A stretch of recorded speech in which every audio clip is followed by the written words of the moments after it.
What if the greatest lesson in business and in life isn't about closing the deal, but about opening your heart? This is the true story of what happened when a hot-headed businessman learned that lesson the hard way, from none other than Chuck Norris himself. Last month, on flight QF1127, an arrogant businessman made the colossal mistake of insulting the legendary martial artist himself.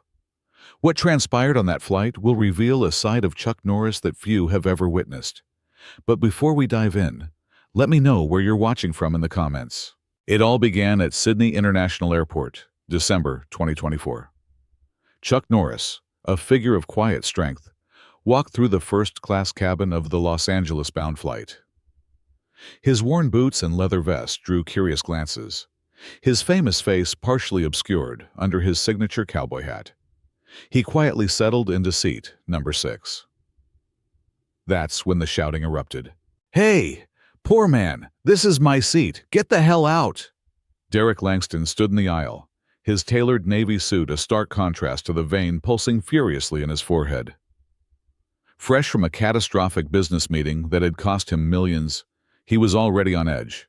Now, staring at Chuck Norris, though he didn't recognize him yet, his boiling frustration had found its unfortunate target. Chuck looked up, his characteristic calm smile unwavering. "Afternoon, partner. Mind if we check those tickets?" Derek's face flushed a deeper shade of red. "Check the tickets? Look at your clothes. You clearly wandered in from economy. First class isn't for people like you." There was a disdain in his voice. Chuck calmly reached for Derek's ticket, and that's when everything changed. That small piece of paper in his hand would expose far more than just a simple seat number. With a gentle motion, a motion that made several passengers subtly hide their amused smiles, Chuck turned the ticket right side up. Derek's seat was number 9, not number 6. "I don't care what the ticket says," Derek spat, his voice laced with venom. "Someone like you can't afford first class. What did you do? Sell your ranch to buy this ticket?" The flight attendant, sensing the escalating tension, stepped forward. "Sir, your seat is—" "Do you know who I am?" Derek cut her off, his voice cracking slightly at his company's name. "I'm Derek Langston, CEO of Langston Enterprises." The morning's financial news had been brutal. A $50 million deal had collapsed in his face just hours ago. Chuck adjusted his hat slightly, a hint of steel in his eyes. "Sometimes, life has a way of teaching us humility, Mr. Langston." "Humility?" Derek's laugh was harsh, bordering on hysterical. "I built my empire from nothing, and I won't be lectured about success by some cowboy who probably counts his money in quarters." Chuck's eyes met Derek's, a silent challenge passing between them. "You might want to count again, partner." And with those words, something subtly shifted in the first-class cabin of flight QF1127. "Try thousands per roundhouse kick," Chuck said quietly, his Texas drawl carrying through the cabin. Derek's face contorted with rage. "Listen here, you worthless piece of—" He caught himself, noticing a mother covering her child's ears. "First class is for real, successful people, not some wannabe cowboy who thinks dressing like it's rodeo day makes him special." Chuck stood slowly. Even in his casual stance, there was something undeniably powerful in his presence, a quiet strength that made two flight attendants exchange knowing looks. His movements carried the fluid grace of a seasoned martial arts master, though Derek was too blinded by anger to notice. "Success isn't measured by the suit you wear, partner," Chuck said, his voice calm but firm. "Sometimes it's measured by how you treat others when no one's watching." Derek's laugh echoed through the cabin, a hollow, desperate sound. "Oh, spare me the cowboy wisdom. What would you know about success? Your boots probably cost less than my watch strap." A young boy tugged his mother's sleeve, his eyes wide with dawning recognition. She quickly pulled out her phone, typing frantically, as realization dawned on her face. "You might want to check your social media, friend," Chuck said, settling back into his seat. "Seems like today's business news about Langston Enterprises is making quite a stir." Derek's face went pale. The failed Sydney deal? How did this stranger know? His company's stock was in freefall. His biggest client had walked away just hours ago, and now this. This cowboy was bringing it up? Who, who are you? Derek's voice wavered, his bravado crumbling. Chuck just smiled, that same knowing smile that had intimidated countless opponents in the ring. Just someone who learned that real power isn't about putting others down. That's when the whispers started. A teenage girl in row 4 gasped, showing her phone to her parents. The wave of recognition spread through the cabin like wildfire, and Derek was about to learn exactly who he'd been insulting. Derek, determined to regain some semblance of control, raised his voice again. "Security! Can someone call security? This man refuses to move to his proper seat in economy." The head flight attendant approached, trying and failing to hide her smile. "Sir, I've checked the manifest. Mr. Norris is indeed assigned to seat 6A prime." "Mr. Norris?" Derek's voice was a strangled whisper. A silver-haired man across the aisle leaned forward, his voice filled with a mixture of disbelief and amusement. "Son, you've been yelling at Chuck Norris for the past 10 minutes. The color drained from Dirk's face as the horrifying reality sank in. The worn boots, the confident stance, the martial arts reference, it all suddenly made terrible, agonizing sense. That's impossible," Derek stammered. "Chuck Norris wouldn't be dressed like what, partner?" Chuck's eyes twinkled. "Like someone who values comfort over appearance? Like someone who doesn't need a fancy suit to know his worth." The other passengers weren't even trying to hide their amusement now. Phones were out, recording Dirk's moment of mortifying revelation. His social media nightmare was about to get infinitely worse. "Mr. Norris, I didn't—" Derek's designer tie suddenly felt like a noose. "Seat 9A is right back there," Chuck said, pointing, a hint of amusement in his voice. "Unless you'd prefer economy." A ripple of laughter went through the cabin, but Chuck wasn't done teaching his lesson. As Derek turned to slink away, defeated, Chuck's next words stopped him cold. "You know what the difference is between strength and power, Derek." Derek turned back, his face a mixture of shame and reluctant curiosity. Chuck Norris was about to teach him something that would change his life forever. "Real strength," Chuck continued, his voice carrying effortlessly through the now silent cabin, "isn't about making others feel small. It's about lifting them up, even when they've tried to tear you down." Derek stood frozen in the aisle, his earlier arrogance completely crumbled. The man he'd called poor and mocked for his clothes was not just a celebrity. He was a legend, known worldwide for both his fighting skills and his unwavering character. "I've spent my life teaching others how to defend themselves," Chuck said, standing again, his presence filling the cabin. "But the most important battles aren't fought with fists. They're fought within ourselves, against our own pride and prejudice." A flight attendant approached with Derek's carry-on. "Sir, your seat is ready." But Derek didn't move. His mind was racing, replaying every insult he'd hurled, every condescending remark. I'm finished," he muttered, his voice barely audible. "First the deal, now this. Tomorrow, everyone will know." "Know what?" Chuck's voice was gentle now. "That you had a bad day, that you made a mistake, or that you learned from it." Derek looked up, surprised by the utter lack of judgment in Chuck's tone.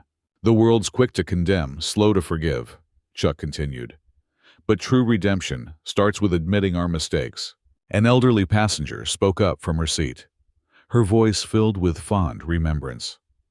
"I remember when you started in films, Mr. Norris. You were always humble, even at the height of your fame." Chuck nodded, a slight smile playing on his lips. "Because every day someone reminded me where I came from, and I never wanted to forget." Derek's legs felt weak. The man he'd judged for looking poor had more wealth, both material and spiritual, than he could ever imagine. And instead of humiliating him in return, Chuck Norris was offering him something far more valuable than a first-class seat. "Take a seat, partner," Chuck gestured to the empty spot beside him. "Let me tell you about my first Hollywood audition." Derek hesitated for a moment, then slowly sat down. The other passengers watched in stunned amazement as Chuck Norris, martial arts champion, movie star, and cultural icon, began sharing his story. "Showed up in boots just like these. Chuck smiled, tapping his worn footwear. The producer took one look and said I belonged in the stables, not on camera. Know what I did? Derek shook his head, still struggling to process the surreal situation. I thanked him for his time, Chuck continued, then went home, trained harder, and came back the next month, still wearing my boots. A young boy 2 rows back was recording everything on his phone, but for once, Derek didn't care about social media. His own words echoed in his mind. First class isn't for people like you. Did you get the part? Derek asked quietly, his voice filled with genuine curiosity. Eventually, Chuck nodded, but that's not the point. See, that producer taught me something valuable. Just like you're learning something today. The entire cabin was silent now, hanging on every word. Chuck Norris wasn't just telling a story. He was offering Derek a chance at redemption, a lifeline in a sea of self-inflicted humiliation. But first, Derek had to understand the profound lesson that was about to change everything. Money can buy a first-class ticket, Chuck said, his voice low and resonant. But it can't buy class itself. That comes from how you treat others, especially when you think nobody's watching. Derek stared at his Italian leather shoes, shame washing over him. I lost a $50 million deal today, he confessed, his voice barely a whisper. Everything I built, it's falling apart. Sometimes we need to fall, Chuck replied gently, to remember how to stand properly. The cabin crew began their pre-flight preparations, but no one was paying attention to the safety demonstration. All eyes were on the unlikely pair in row 6, the humble legend and the humbled executive. You know what's ironic, Chuck continued, a hint of amusement in his voice. When I started out, I couldn't afford economy, let alone first class. But even back then, I knew something many wealthy folks never learn. What's that? Derek asked, his voice filled with a newfound respect. That the size of your wallet matters less than the size of your heart. A teenager across the aisle wiped away a tear, deeply moved by the scene unfolding before her. Her mother, who'd been recording the entire exchange, finally lowered her phone, the moment feeling too sacred to capture.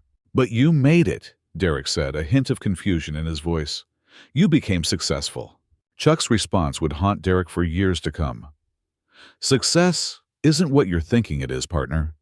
And you're about to find that out. Chuck reached into his worn leather vest and pulled out a newspaper clipping. Your failed deal made the morning news. But did you read the whole story? Derek shook his head, dread pooling in his stomach. The company you tried to buy? It's owned by a man who started with nothing, built it from the ground up, treating every employee like family. He rejected your offer not because of money, but because your reputation preceded you. Derek's hands began to shake. My reputation, for putting profit over people, for judging books by their covers. Chuck's eyes met Derek's, a silent understanding passing between them. Just like you judged me by my boots. A flight attendant approached with a torn piece of paper. Mr. Norris, I hate to interrupt, but my nephew, he's battling cancer, and before she could finish, Chuck was already signing an autograph, adding a personal message of encouragement. See that? Chuck turned to Derek. That signature is worth more than these boots, but the prayer I'll say for her nephew tonight, that's priceless. Derek watched, mesmerized, as Chuck treated the flight attendant with the same respect he'd show a CEO. The same respect Derek had failed to show anyone today. The deal, Chuck continued, his voice turning serious, wasn't just about money. It was about character. And partner, today's your chance to show yours. The plane had reached cruising altitude when Derek finally spoke again, his voice filled with a mixture of despair and a glimmer of hope. How do you come back from something like this? Everyone on this flight has seen me at my worst. That's exactly where redemption begins, Chuck replied, his voice firm and reassuring. When we hit rock bottom, we find out what we're really made of. He gestured toward the other passengers, their faces filled with a mixture of curiosity and compassion. These folks don't want to see you fall, partner. They want to see you rise. That's the American way, giving people a second chance when they're truly sorry. Derek straightened in his seat, a new resolve hardening his gaze. "Mr. Norris, Chuck," he corrected gently. "Chuck!" Derek's voice cracked, emotion overwhelming him. "I judged you without knowing a thing about you. I was wrong. Dead wrong. And now that you know who I am, That's just it," Derek interrupted, realization dawning in his eyes. "It shouldn't matter who you are. I shouldn't treat anyone that way." Chuck's smile widened. "Now that's what I call a kick to the ego." The tension in the cabin finally broke as laughter rippled through the air. Even Derek managed a genuine, heartfelt smile. "The world's going to see this video," he said, a hint of resignation in his voice. "Good," Chuck replied, his eyes twinkling. "Let them see your redemption, too." 3 months after that fateful flight, Derek Langston made headlines again. Not for a business deal, but for transforming his company's culture. Every new employee now receives a pair of worn boots on their first day, with a note that reads, "Your character matters more than your clothes." The viral video of his encounter with Chuck Norris didn't destroy him, as he'd feared. Instead, it became a symbol of transformation, of a man who learned that true class isn't about net worth but self-worth. As for Chuck, he sent Derek a signed photo a week later, not of his famous roundhouse kick or movie poses, but of those scuffed boots. The message read, "Keep walking the right path, partner." Sometimes, life's greatest lessons come wrapped in unexpected packages. For Derek, it came in the form of a cowboy-dressed legend who taught him that humility isn't weakness, it's the foundation of real strength. You know, folks, it's easy to judge others by their appearance, their clothes, or their bank accounts. But as Chuck Norris showed us that day, true class isn't about where you sit on the plane. It's about how you treat the person sitting next to you. And Derek? Well, he finally learned what real success looks like.